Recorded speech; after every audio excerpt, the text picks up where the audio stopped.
Namine Namaste Saraswate Devi Gauravani Prachadine Nirvishesha Sunyavadi Paschatya Desatadine Jaya Sri Krishna Chaitanya Prabhu Nityananda Shri Advaita Gadadhar Srivasadi Gaur Bhakta Vrinda Hare Krishna Krishna Krishna Hare Hare Hare Rama Rama Rama Hare Hare. Shri Brhad Bhagavatamrta, Part 2, Chapter 5, Text number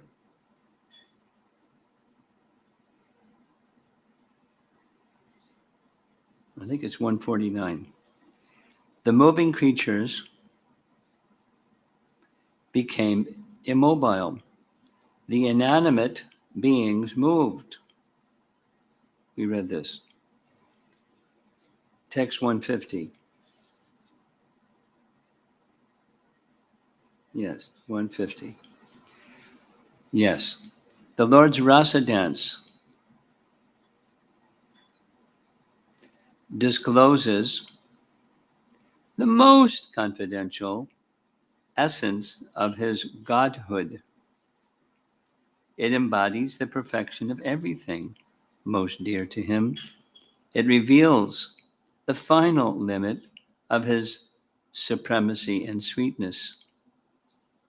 The goddess of Lakshmi couldn't enter that dance even after aspiring to do so in hundreds of attempts. Commentary. Lakshmi, the consort of Narayana, desired with all her heart to join the rasa dance, but all the austerities she performed to gain this privilege proved futile.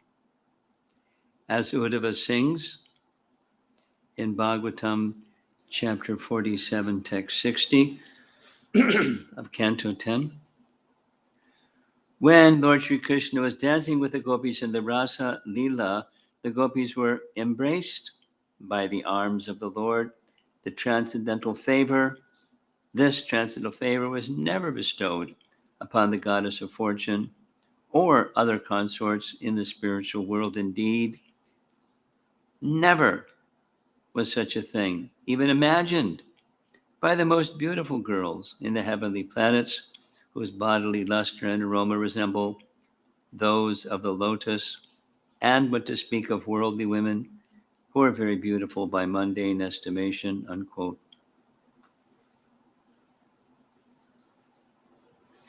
The gopis who enjoy Krishna's embraces in the rasa dance are clearly much more fortunate than Lakshmi, and the rasa dance is clearly the most glorious of the Supreme Lord's pastimes.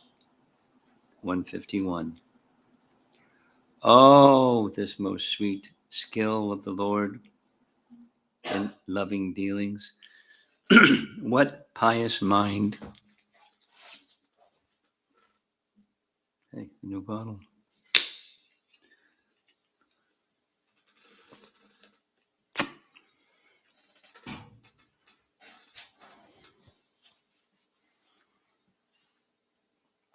What pious mind would not be utterly entranced by Krishna's attracting women of good families to join him in the forest by the clever words he spoke to them and by the way they responded by at once breaking into tearful sobs. Commentary. Text 151, that's this one, through 156 elaborate on the glories of Krishna's Rasa Leela, following Shukadev Goswami's description in the 5 chapters of Srimad Bhagavatam called Rasa Panchadhyaya. 152. I could praise the Lord's expertise in concealing his mind from the gopis had he been able to keep it concealed after they pitifully complained. But once they began to cry, he showed them his true feelings and enjoyed with those gopis, enchanting them with all the arts of Cupid. Commentary: pure worship of the Supreme Personality of Godhead has the power to awaken the transcendental Cupid sleeping in the hearts of all conditioned souls. To introduce such worship was Krishna's main purpose for coming into the material world, and so it is that his pastimes on earth resemble the activities of ordinary people. But in the course of performing his intimate pastimes, he also displays complete opulences, as mentioned by Shukadev at the very end of the 10th canto, 990, 40. His blissful smiling face always increases the lusty desires of the gopis of Vrindavan. Commenting on this verse, Srila Sridhar Swami notes, quote, "This Cupid is effulgent Deva in the sense that he intends to conquer the material world. In other words, he bestows liberation by means of transcendental sense enjoyment." Paragraph. Shukadev Goswami also discloses this transcendental pleasure in the 10th canto, chapters 29 through 33, which are dedicated to the Rasa Lila. So here's 10, 29, 46. Quote, "Krishna threw his arms around the gopis and embraced them. He aroused Cupid in the beautiful young ladies of Braja by touching their hands, hair, thighs, belts, and breasts, by playfully scratching them with his fingernails, and also by joking with them, glancing at them, and laughing with them. In this way, the Lord enjoyed his pastimes." 153. Who can avoid constantly chanting the glories of the Lord's disappearance from the rasa dance? He is so expert in pastimes of separation that the gopis were endowed with great composure and sobriety. That separation transported them to extraordinary ways of speaking and acting and extraordinary states of heart. Commentary. Krishna is especially skillful in making his devotees feel agony in separation from him. More than once, he subjected the gopis to such sorrow by abandoning them. When he disappeared from the rasa dance, the gopis apparently went insane and inquired from the animals and plants whether they knew where Krishna had gone. Quote, "O Ashvata tree, O Plaksha, O Nyagrodha, have you seen Krishna?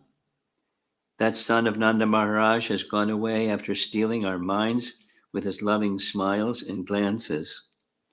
That's from chapter 30. Speaking thus, the intimate gopis began to act out Krishna's pastimes, and they reached the highest limits of Mahabhav, the devotional ecstasy known only by Srimati Radharani and her most intimate associates. 154. So inconceivable are his pastimes that they frighten me. How could he grant the gopis the very essence of all good fortune and then suddenly cast them into an ocean of grief, a torment known only to a woman deprived of her life and soul? Commentary. Narada considers Krishna's Rasa Lila beyond his comprehension. As hard as he tries, he cannot fully understand it. He can only offer respects to Krishna, who graced Srimati Radharani with his greatest favor by taking her away alone from the rasa dance, but who then suddenly disappeared, abandoning her to her own lamentation. At that moment, even her girlfriends, too far away to hear her cries, were unable to help her. 155. Their sorrowful, song-like crying made Krishna reappear to flood them with pure ecstasy. The answer he then gave to their questions proved his indebtedness. May that Lord protect you. Commentary. Moved by their cries of trepidation, Krishna returned to the rasa dance and immersed all the gopis in a flood of indescribable bliss. The gopis then asked Krishna about the mystery of his attitude toward them. Quote, chapter 32. Some people reciprocate the affection only of those who are affectionate toward them, while others show affection even to those who are indifferent or inimical. And yet others will not show affection toward anyone. Dear Krishna, please properly explain this matter to us. In response to this question, Krishna told the gopis, I am not able to repay my debt for your spotless service, even within a lifetime of Brahma. Your connection with me is beyond reproach. You have worshipped me, cutting off all domestic ties, which are difficult to break. Therefore, please let your own glorious deeds be your compensation. Now, the question was text 16, and the answer was text 22. The full purport of this statement will be discussed toward the end of Sri Brhad Bhagavatamrta, text 156. The Lord's cleverness at expertly arranging the gopis in a circle, his expertise in arts like dance and song, the perfection of splendor one after another that were never seen before, those wonders steal away my heart and enchant the world. Commentary. As expressed by the word adi and so on, in the place nritya gitadi kalasu, Krishna not only artistically danced and sang with the gopis, but also played wonderful water sports with them in the Yamuna. These pastimes enchant great sages like Narada and enchant everyone in the world. 157. One who is greedy to drink the nectar at Krishna's lotus feet knows how exalted are the devotees who relish it. Lord Brahma, therefore, longs to come in touch with the greatness of those born in Gokula, and our friend Uddhava with the special greatness of the gopis. And the commentary, page and a half. While describing the glories of Sri Mathura, Gokula, Narada has already pointed out the glories of the Vrajavasis, but now he wants to discuss their greatness in more detail. First, he dispels all doubts about the Vrajavasis' exaltedness. In the opinion of wise spiritual authorities like Brahmaji and Uddhava, the residents of Braja are the most fortunate persons. Paragraph. Brahma showed in his prayers to Krishna in Vrindavan that he is eager not only to become Krishna's servant, but more specifically, to be given a little of the good fortune possessed by the Brajavasis. Brahma said, quote, 10:14:34, We've seen this verse. My greatest possible good fortune would be to take any birth whatsoever or whatever in this forest of Gokula and have my head bathed by the dust falling from the lotus feet of any of its residents. Their entire life and soul is the Supreme Personality Godhead Mukunda, the dust of whose lotus feet is still being searched for in the Vedic mantras. And then jumping over to chapter 47, Uddhava. When Uddhava visited Vrindavan, he spoke similar praise of the gopis.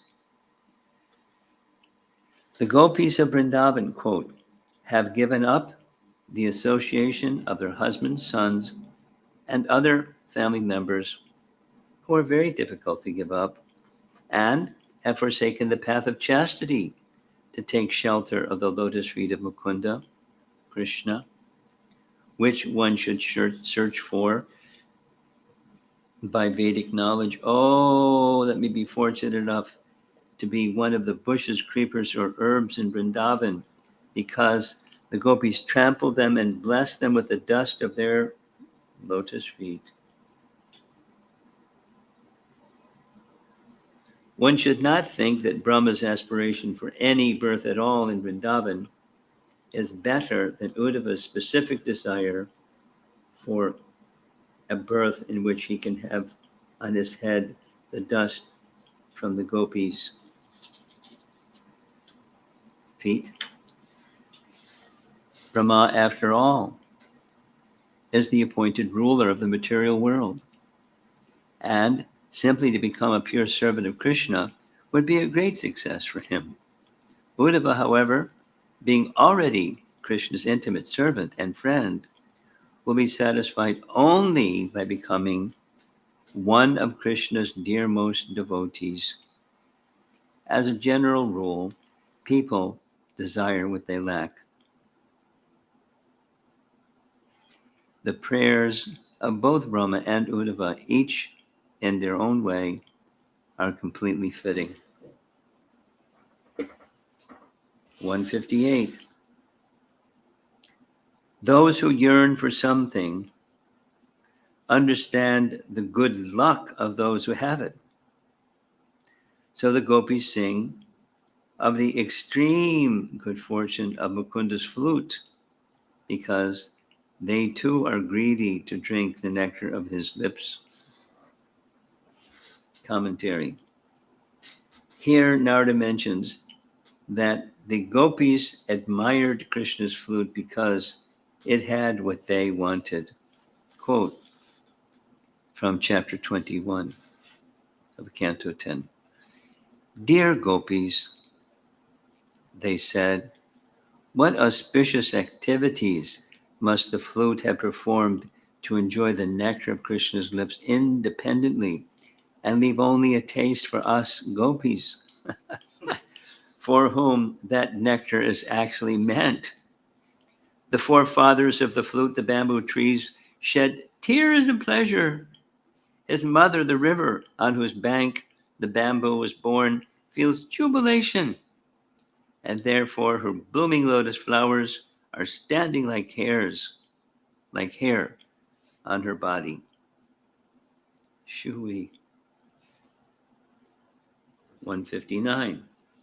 Krishna is so profoundly attached to his dearmost companions, plural, for their overwhelming love, that he doesn't even care to notice his eldest son, Brahma, offering prayers to him and bowing down. Commentary. In Vrindavan, Krishna gives himself entirely to his dear friends and family. So when great demigods and sages come to visit, he hardly pays them any attention.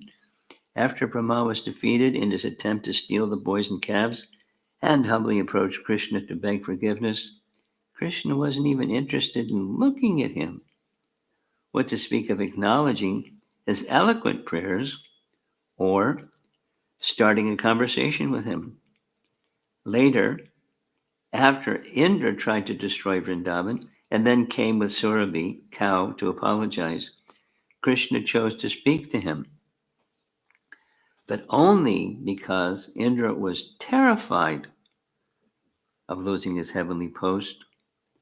Another reason Krishna agreed to pay attention to Indra is that Krishna was pleased with being anointed Lord of the cows and being given two new names, Govinda and Upendra. I didn't know about the Upendra one.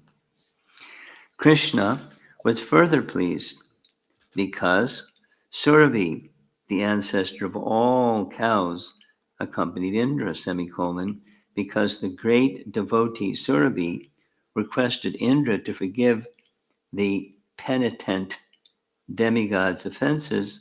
Krishna dealt kindly with Indra. Very nice. Very nice. Very nice. Upendra. I have to remember to look that up. 160. Not for a moment is Krishna keen to talk with persons like me, whose only goal in life is his lotus feet. Indeed, that romantic hero of the cowherds is enchanted by some forest dwellers who know all sorts of herbs and mantras. Commentary. Krishna might not care much about demigods with official status like Brahma, but what about Narada, who is a simple devotee with no material position? Narada has no shelter other than Krishna, yet he laments that Krishna is too busy with the Brajvasis even to say hello to him. What to speak of offering the proper greeting for a respectable sage? Narada jealously impels him to suspect that the Brajbasis are controlling Krishna with herbs and mantras. The Supreme Personality of Godhead, of course, can never succumb to such material influences, but Narada in his ecstasy thinks like that. The only power that can subdue Krishna is the Brajbasi's pure love. Another indication of Narada's jealousy is his ironically speaking of Krishna as Goshta Nagara. Goshta Nagara, the romantic hero of the cowherd village. This name also implies that although Krishna is very clever, the Brajbasis are even more clever, since they have him under control.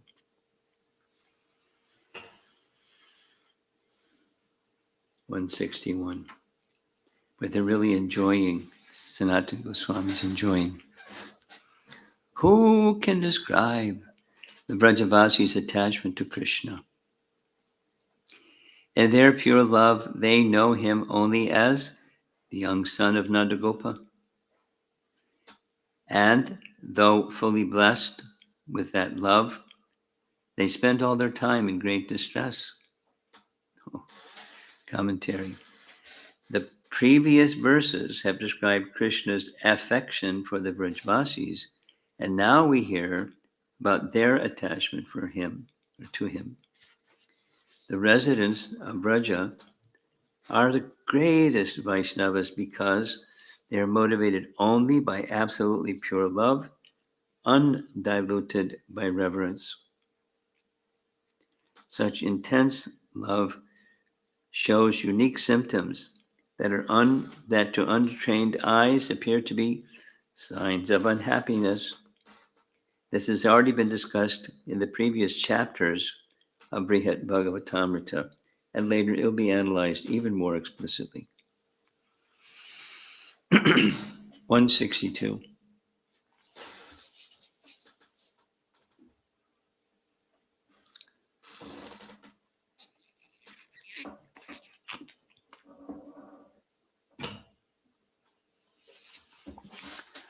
The residents of Braja have transcended time.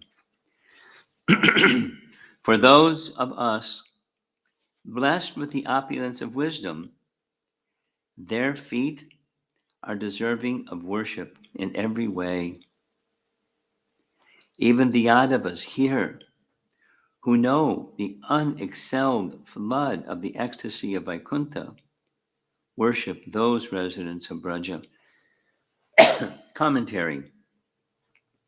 It would be wrong to think that the Brajabasis consider Krishna one of their own because they are ignorant of his absolute position as God.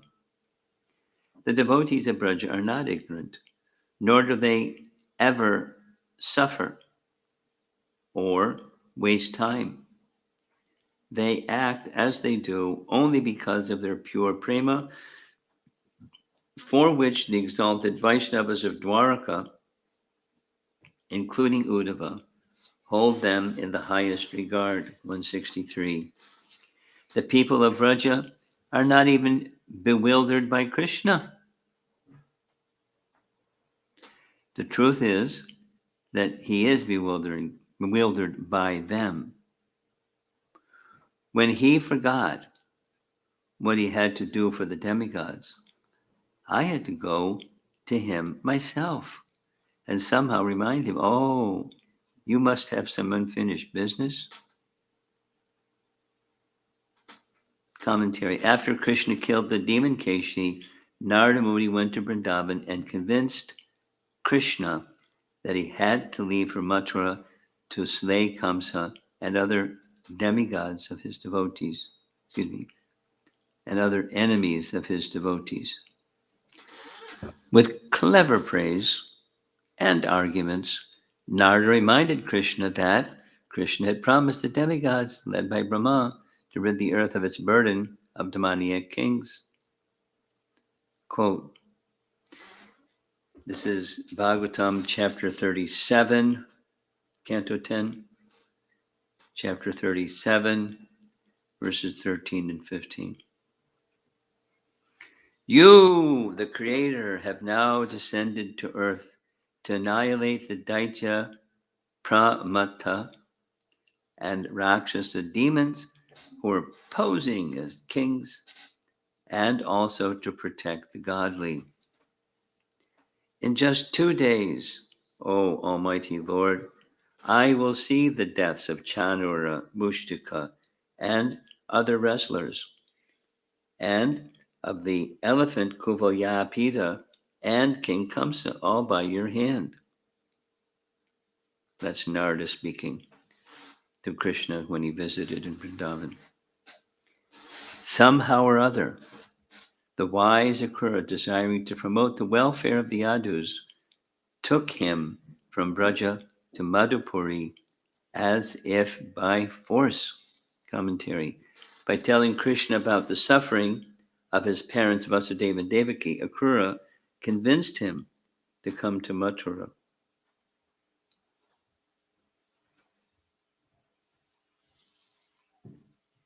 Quote, this is chapter 26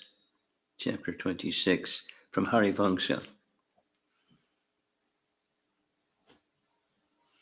Your elderly parents have now become dependent servants, and because of you, they're being harassed by evil-minded Kamsa.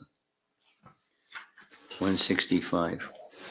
Krishna can never abandon the people of Braja. He surely returns there again and again to reside and enjoy his pastimes. Commentary.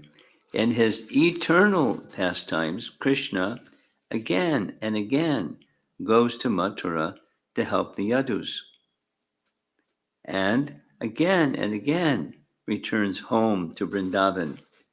And when he comes back to Vrindavan, he resumes his Vrindavan pastimes with the word Dhruvam, or certainly, Narada assures Gopa Kumar that there is no reason to doubt these words. Now there's this whole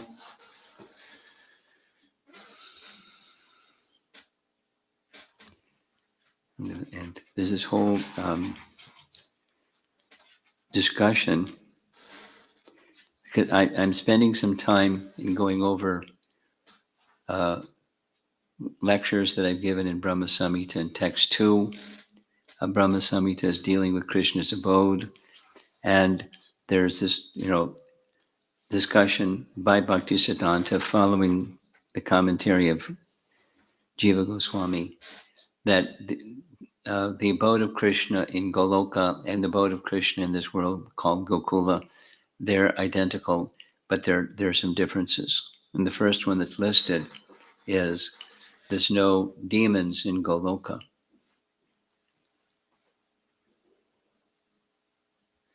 And then comes this very intriguing kind of sidebar that in the unmanifest pastimes, the Aprakat Lila in Gokula, there's what was being mentioned here. Repeatedly Krishna comes and goes, repeatedly Krishna comes and goes, again and again. And that's in his Prakat Lila, or is it only in his Aprakat Lila? It's like confusing. And so I'm sorting through that. There's a section in Krishna's Sangiti, Shivaram Maharaj, who takes on the challenge. Prabhupada's very clear, there's no demons in Goloka. And then there's apparently some explanations in other places that there's demons in Goloka, or at least, in the uppercut feature of Gokula, which is not different than Goloka. So it gets kind of, I haven't sorted it out yet. And, there's no demons in Goloka. It's stated right in Brahma Samhita. And then there's all these things from other references that in the uppercut stage, which is not different than the Goloka Vrindavan, there's demons.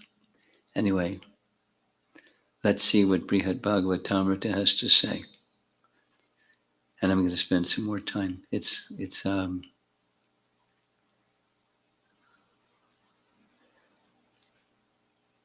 seems that there's different realizations, and it's not like if this realization is right, then that one's wrong, and if that one's right, then this one's wrong. It's one of those puzzles.